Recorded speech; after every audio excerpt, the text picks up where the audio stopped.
Bordi kullimit Fier, edhe pse ishe angazhuar në shumë situatat të tjera, si para ditës siç e dini në kaskadën e lumit Vjosa, dhe tani u angazhua, domethënë ishin angazhuar njëkohësisht në kaskadën e lumit Seman, çoi urgjent një eskavator, aktualisht është duke ardhur eskavatori tjetër pranë këtyre zonave për të bërë të mundur minimizimin aq sa na lejon kushtet dhe tereni për të mbrojtur tokën bujqësore të fshatrit Ndërnenas dhe Asturgas, njëkohësisht dhe panelet fotovoltaike. Provori i Karavastas atje lart nuk ka mundësi me tërheq gjithë ujin e lumit Seman, për arsye se ai ka qarë atje dhe nuk e thith me hidrovori Andea.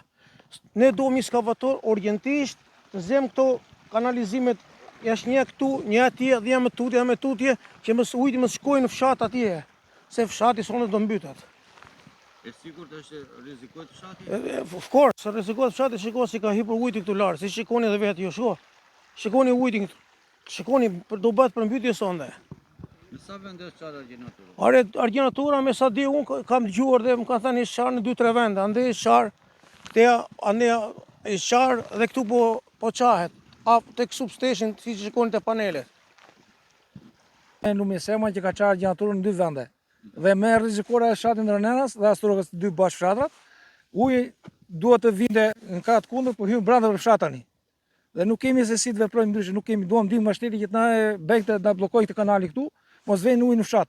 Prej sa orës ndodh kjo situat? Kjo tani ka filluar. Se lumi përmbyt tërë tokat e Matan, edhe po vjen këtej drejt fshatit. Sa hektar me tokë mund vjen përmbytur deri tash? Janë shumë hektar. 2000 hektar po një, se fillon që nga zona që janë ndaj lart me të mbytur.